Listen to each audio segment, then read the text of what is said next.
విధికి వినోదం, మనిషికి విషాదం. ఈ నాటకం ఎలా ముగుస్తుందో చూద్దాం.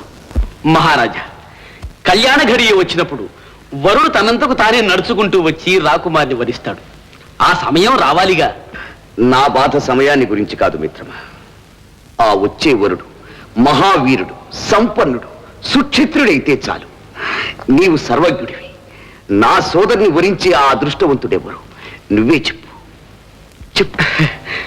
చెబుతాను, కానీ సందేహించుకు. చెప్పు.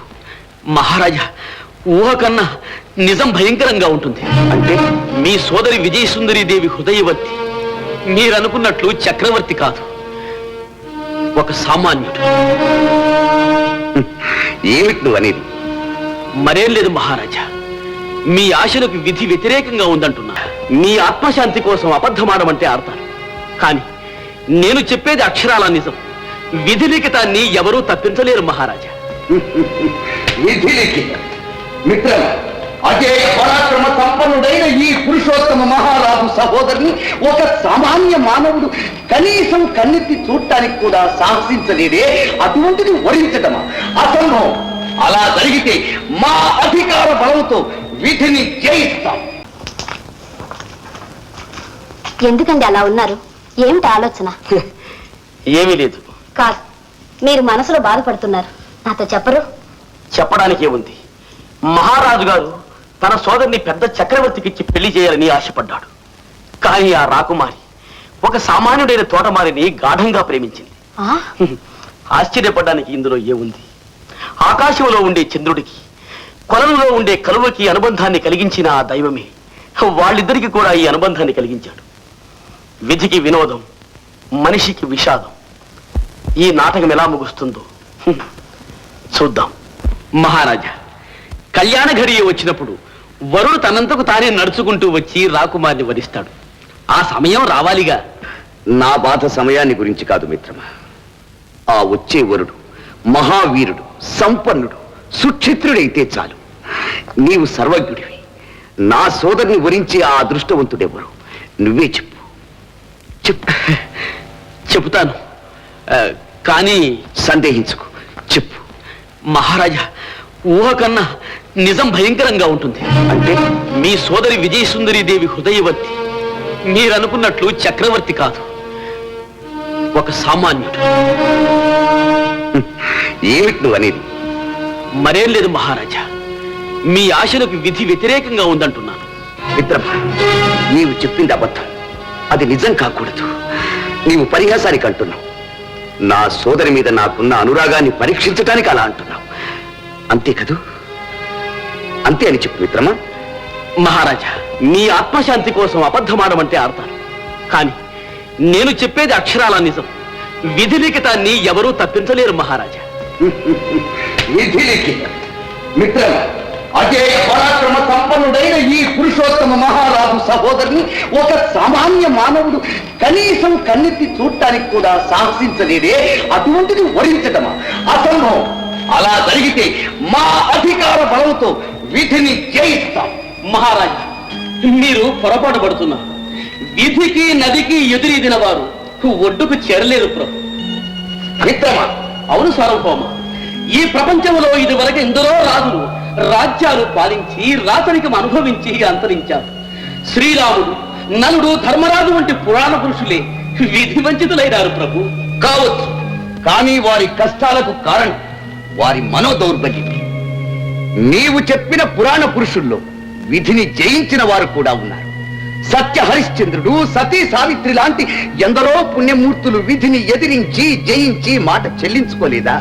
దేవతలను సైతం దాసోహం అనిపించలేదా? మిత్రమా, మానవుడే తన జీవితాన్ని మలుచుకోవాలి. ఆత్మ గౌరవం, మనోధైర్యం ఉన్నవాణ్ణి విధి కాదు కదా ప్రపంచంలో ఏ శక్తి జయించలేదు. అది మేము నిరూపిస్తాం. మా సహోదరి ఒక సామాన్యుని వరించకుండా చూస్తాం. చెలియల కట్ట దాటి పొంగిపొరలు జలదికి ఎదురీద సాధ్యమా? ఉన్నత శిఖరాగ్రపాద జలపాద దాటి ఓర్వశక్యమా? ప్రభు, మీరనుకున్నట్లు మీ పంతం చెల్లించుకోవచ్చు, మీ వంశ ప్రతిష్టను మీరు నిలబెట్టుకోవచ్చు, కానీ మీ సోదరి మాత్రం సుఖపడదు. ఆమె ప్రేమకు అంతరాయం కలిగితే ప్రాణాలతో కనపడదు ప్రభు. ప్రాణాలు అశాశ్వతమని ఇంతకు ముందు నీవేగా చెప్పావు. అశాశ్వతమైన జీవిత సౌఖ్యాల కోసం శాశ్వతమైన మా వంశ ప్రతిష్టను నేలపాలు చెయ్యమంటావా? అలా ఎన్నటికీ జరగదు. ఈనాడు విధికి అధికారానికి పోరాటం ప్రారంభమైంది. విధి గెలుస్తుందో అధికారమే గెలుస్తుందో మేం చూస్తాం.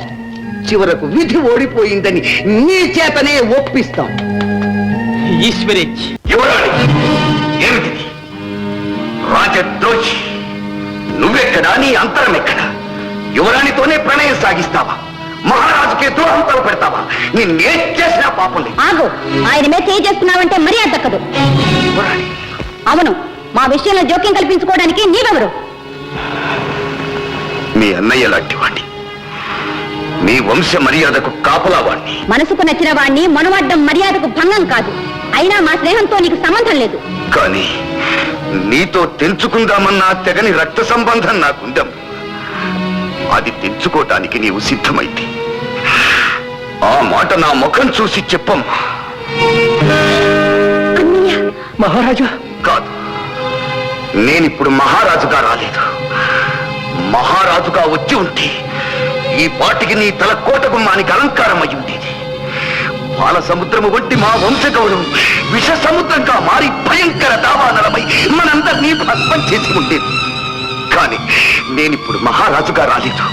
ఒక సామాన్యుడిగా, అన్నం పుణ్యం ఎరుగని ఒక ఆడపడుచుకు అన్నగా వచ్చాను. ఆజ్ఞాపించడమే కానీ అర్థించడం ఎరుగని నేను ఈనాడు నిన్ను చేతులు చాచి అర్థిస్తున్నాను. మహారాజా, నా సోదరుని మర్చిపో. మహారాజా, నా వంశ గౌరవాన్ని కాపాడు. మహారాజా, నన్ను మన్నించండి. కావాలంటే ఆ కత్తితో ఒక్కసారి నా గుండెల్ని చీల్చిపోరేయండి. కానీ నన్ను మర్చిపోమని రాకుమారితో చెప్పే సాహసం నాకు లేదు. నేను చెప్పలేను మహారాజా, చెప్పలేను. శభాష్ కృష్ణ, శభాష్. నీ ప్రేమ అపూర్వం. కానీ భగవంతుడు నిన్ను నా తాహతుకు తగిన వాడుగా పుట్టించి ఉంటే ఎంత బాగుండేదిరా. మీ అనురాగాన్ని అంగీకరిస్తూ ఈ చేతులతో మిమ్ము ఆశీర్వదించి ఉండేవాడు. కానీ ఈ జన్మలో అది అసాధ్యం. అన్నయ్య, నిరుపేదగా పుట్టడమే కృష్ణ చేసిన నేరమా? ఎన్ని తరాలైనా ఈ అంతరాల అఘాతాలు పూడవా? మనం సృష్టించుకున్న విభేదాలు మారవా అన్నయ్య? లేదమ్మా, లేదు. వాటిని మార్చే అధికారం మనకు లేదు. అమ్మా నాన్న పోతూ పోతూ నిన్ను నా చేతుల్లో పెట్టిపోయారు. నిన్నొక మహారాణిని చేస్తానని, నీకు ఏ లోటు రాకుండా చూస్తానని వారికి మాట ఇచ్చాను. పెద్దల ఆత్మశాంతి కోసం ఇచ్చిన మాట నిలుపుకునే బాధ్యత నాకెంత ఉందో అందుకు సహకరించవలసిన బాధ్యత నీకు అంత ఉంది అమ్మా. అన్నయ్య, నీవు తెలియక వేసే తప్పటడుగు మన వంశవృక్షాన్ని సమూలంగా దగ్ధం చేసే పిడుగు కాకూడదమ్మా, కాకూడదు. అన్నయ్య, నేనేం చేయనన్నయ్య. నాకు తెలియకుండా నేనే అతనికి అంకితమైపోయాను. అతను లేనిదే నేను బ్రతకలేనన్నయ్య, బ్రతకలేను. నిజమేనమ్మా, నిజమే. మీరెంత గాఢంగా ప్రేమించుకున్నారో నాకు తెలుసమ్మా. కానీ నేను మాత్రం ఏం చేయగలను? మామూలు మనిషినో మాననో అయి ఉంటే ఎంతో బాగుండేది. మీ ప్రేమకు అంతరాయం కలిగించేవాణ్ణి కాను. కానీ నేను ఒక మహారాజునమ్మా, మహారాజు. సాటి రాజులందరూ ఈ మాటలు విని నవ్వుతూ పురుషోత్తముని చెల్లెలు ఒక తోటమాలిని వరించిందంటే ఎంత అప్రతిష్ట. ఆ మాటలే ఈటలై నా గుండెల్ని చీలుస్తూ నన్ను చిత్రవద చేస్తూ ఉంటే నువ్వు చూస్తూ సహించగలవా? అన్నయ్య, నాకు తెలుసమ్మా, నాకు తెలుసు. నీ అన్నయ్య బాధపడుతుంటే నువ్వు చూచి సహించలేవు. నీ వద్దన్ని మర్చిపో. అన్నయ్య, నువ్వనేదంతా నిజమే అన్నయ్య. కానీ ఈ ఒక్క విషయంలో మాత్రం నన్ను మన్నించు. నీకు అసలు చెల్లిలే పుట్టలేదనుకో. నన్ను అతన్ని వేరు చేయకు. నాకు ఈ రాణివాసం అక్కర్లేదు. ఊరి గుడిసెలోనైనా అతనితో తలదాచుకోని అన్నయ్య.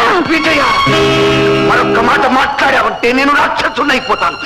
ఏమైనా చేస్తాను. అన్నగా కాదు, మహారాజుగా ఆజ్ఞాపిస్తున్నాను. నీ వద్దన్ని మర్చిపో. కృష్ణ, మరొక్క మారు యువరాణి వంక కన్నెత్తి చూశావంటే నేను మహారాజును, నీవు అపరాధిని. జాగ్రత్త.